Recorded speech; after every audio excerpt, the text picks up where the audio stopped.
Hello and welcome to Microsoft Flight Simulator 1.4. Today we are in the flying tag called the A6 Intruder Alert. Well known for its all-weather multi-purpose function. Uh, Previous fighter for uh, fighter bomber, we'll call it. The Marines and the Navy. But great, great little plane indeed. Some unique features and everything. So let's go ahead and hop into it, and we'll chat about it as we fly around the island of Hawaii. Hawaii. So, all right, we are in the cockpit here during the daytime. It lights up pretty good at night. You just throw on a couple of these light switches in here, and it turns everything red, gives you your backlight. I think they even have night vision goggles that light up the dashboard if you need that.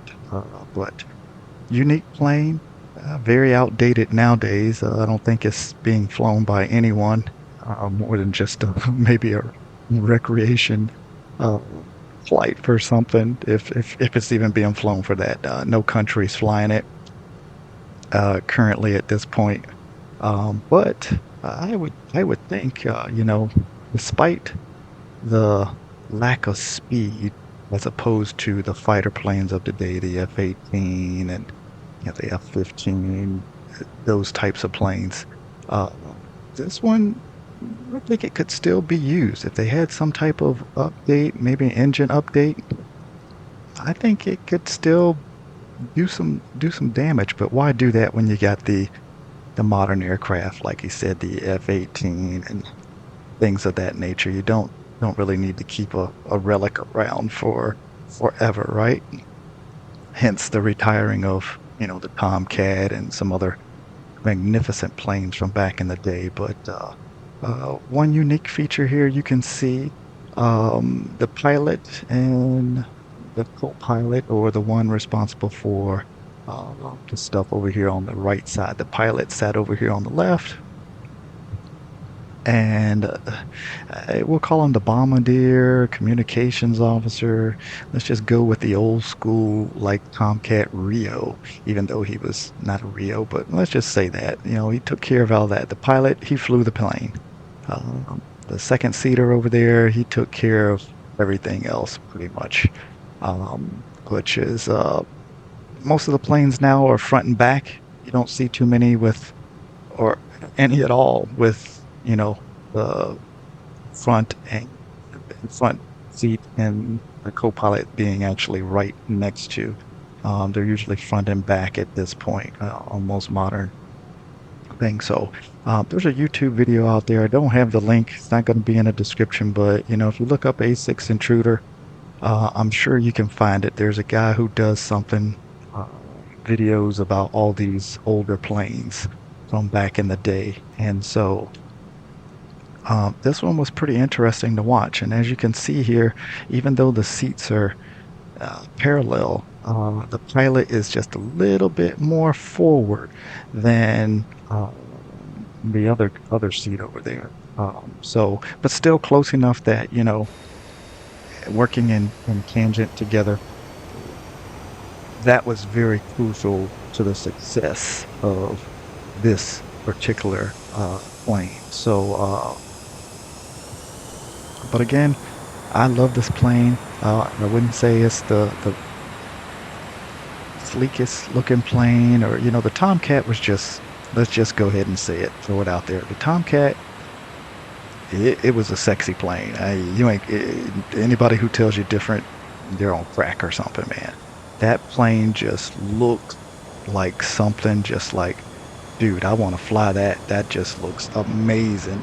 Swept wings, all taken care of by the computer. Slow, slow speeds, the wings were out like this, and then as speed picked up, the wings swept back automatically. Supersonic, folded back, and boom, sonic boom, and you are out of there. That was just an amazing looking plane. And I'm not saying the A6 looks as amazing, but it has grown on me. It has grown on me. And I like the way this plane looks. It looks tough, and I've heard someone reference it as a flying tadpole because of the front. So in the front up here, the nose, that's got all kinds of crap up in there, avionics, radar systems, all that types of jazz up in the nose. So apparently, back in the day, this was very cutting edge, the A6. It had a radar system and a search system. So that's how it got its target acquisition stuff to lock on. But, you know, really good plane. The wing design was unique in that it was, I want to say on that video that I saw, it was uh, one one wing that just went through the middle of the plane, uh, as opposed to maybe some of the planes now that there's a right wing and a left wing, and it's separated and attached on the fuselage in the middle. This one, I want to say they said it was one piece that just kind of went all the way through, and that gave it the durability and stability that it had as a fighter bomber, as well as gave it that great what's the word I want to use? Load carry out.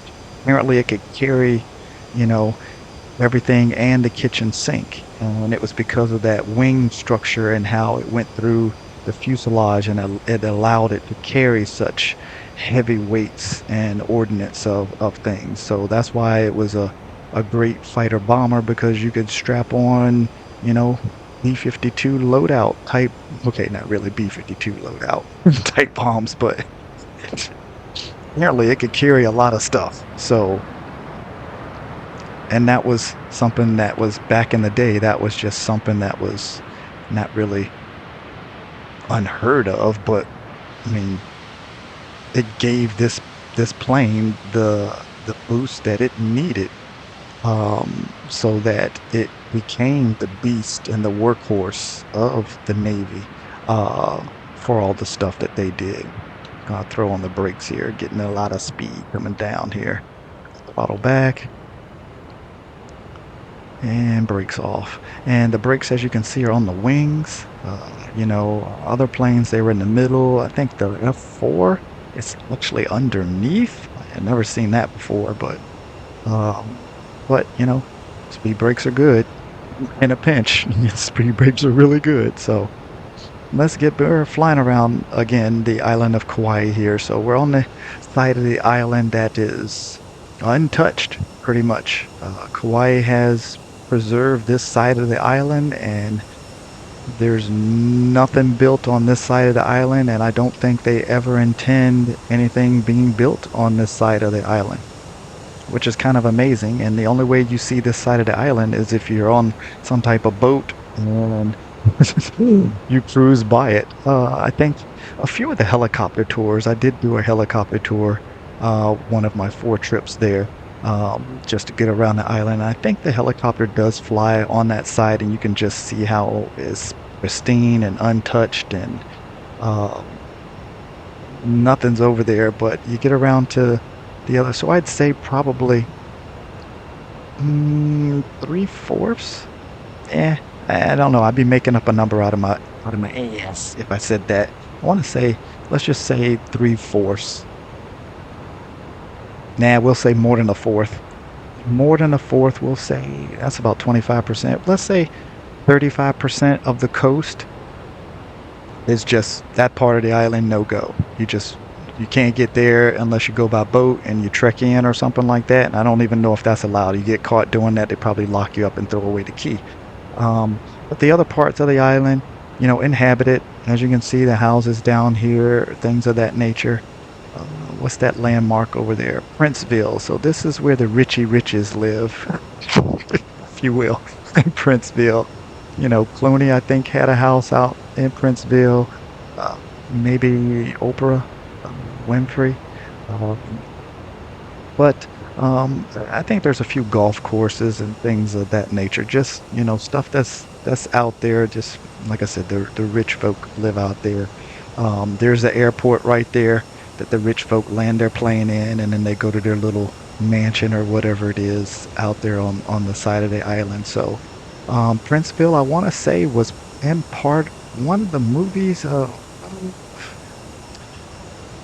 The Descendants, I want to say. I think that's where they shot part of that in the movie. So, a little known fact here. You could probably Google it. But when I did the flying tour, the helicopter tour, it was shout out to Blue Hawaii. I think that's what it was called, Blue Hawaii. It was a magnificent flight around the island, cost an arm and a leg, but it was cool. I only needed to do it once to get the vibe of the island, but it was nice to fly around in the helicopter and see. I don't remember our pilot's name, but he was a Vietnam pilot, flew Hueys, so he was really good. Very smooth flight around the island. Um, let's see. What was I talking about? Blue Hawaii, the Richie Riches, the Descendants, yada yada yada. Oh yeah. A lot of famous movies have been shot on the island of Kauai. So I want to say, Gilligan's Island had some episodes were shot here. Jurassic Park, the waterfall where the helicopter took a land down. That view is on the island here.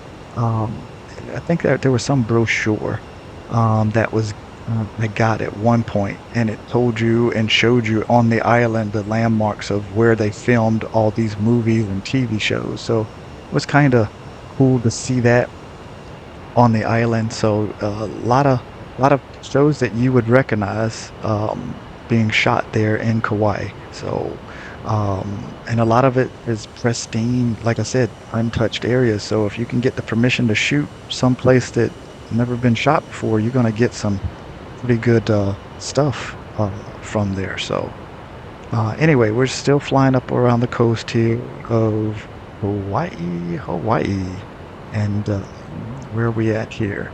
This is coming up here. Did I say Kapa'a? I missed it. If it did, that means Lahui is straight. Yep, it is Kapa'a. That means Lahui is straight ahead, and that's the airport we're going to land on, but we are not going to land just yet. I think we're going to go up here, go around to the right, and then circle back because there's the airstrip right there. But I just want to take you inland a little bit more before we end the flight.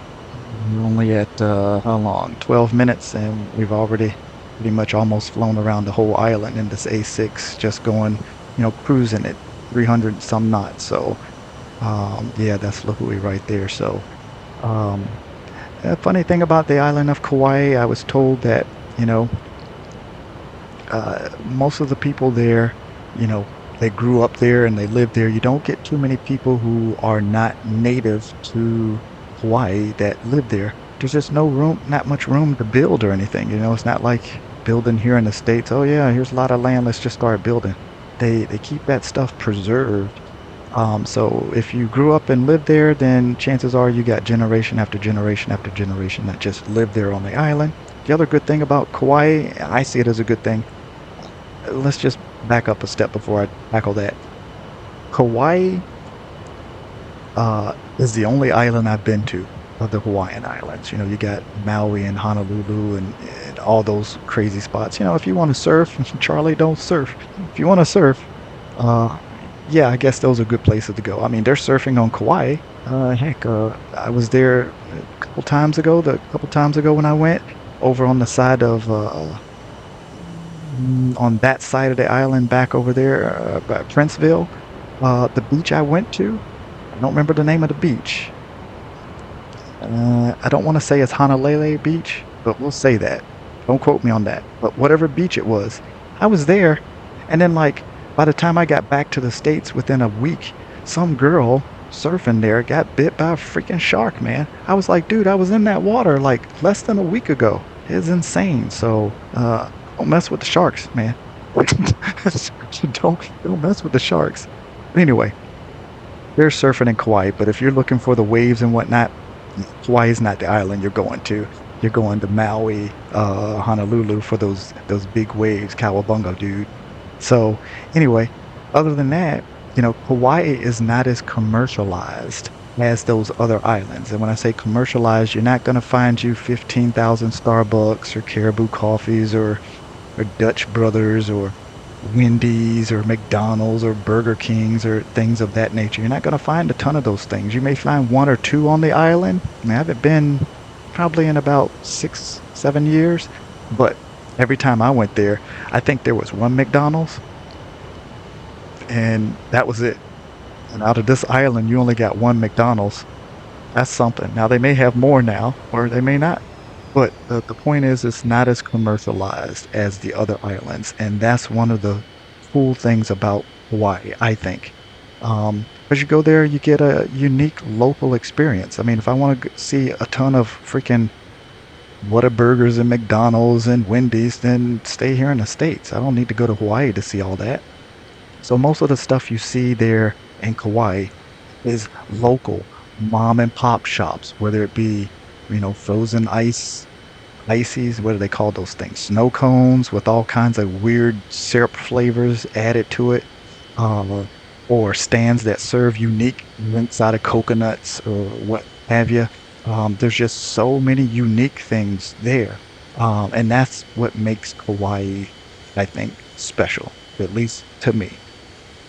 So, again, with that said, it's a great place to go and visit. You see a lot of older folk go there because it's such a laid back island.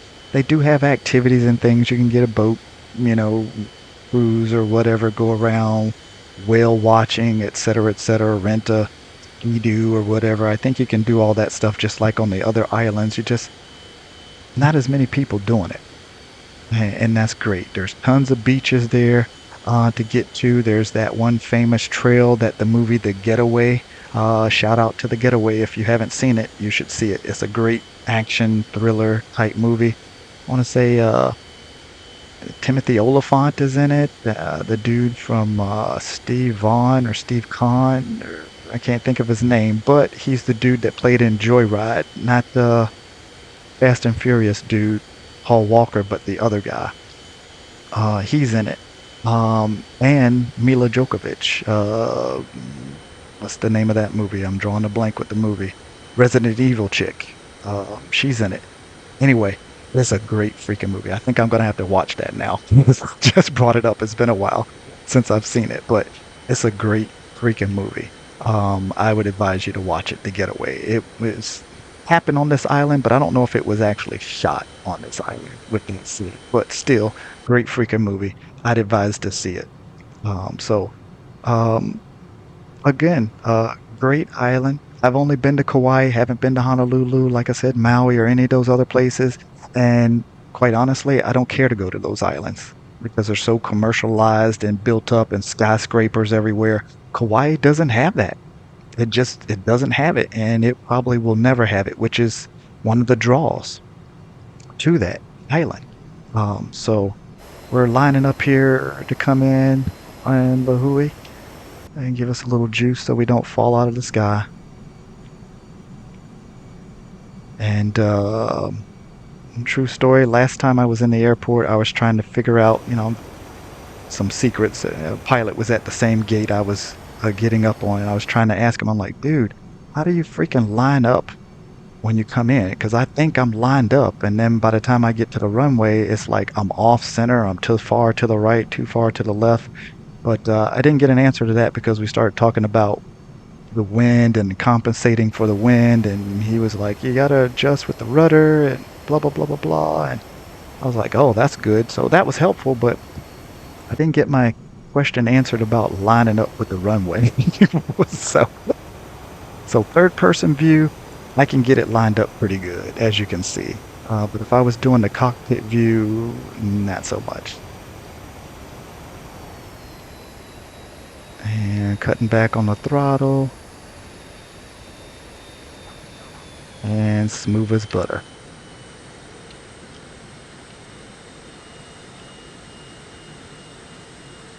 And braking.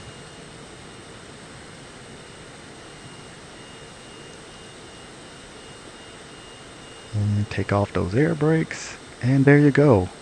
So We got about a 20-minute tour around the island of Kauai, Hawaii, and this again is Lihue, the main airport there on the island.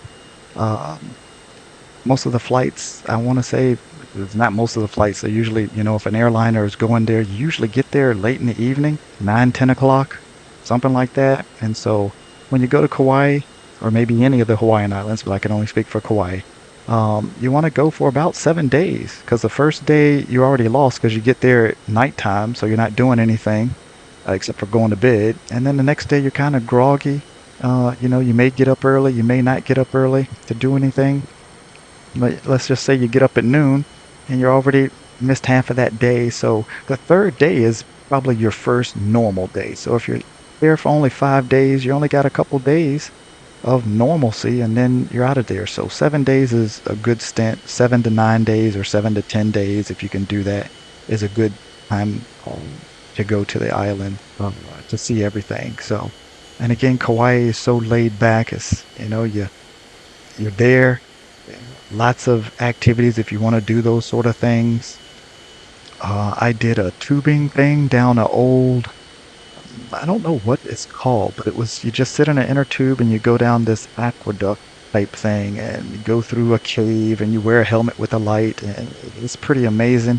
And it's just low key, so any age, not any age, but older folk can do it, younger folk can do it. I don't know how young. There might be a cutoff for that, but I mean, it's only like 3 feet deep. So if you fall off, which you won't fall off, but if you do fall off, you can just stand right up. It's not really deep or anything like that. And it's amazing fun. You have lunch and it was really good. I'd do it again. It was that fun. I'd do it again. Plus, it was super laid back, not like zip lining or anything like that. But it was thrilling enough for me. So, all right, that's all I have for you for the island of Kauai flyby with the A6 Intruder. Again, love that plane. So I'll probably do a few more videos coming up. I'm not sure where, but to be continued. So peace out. Thanks for watching.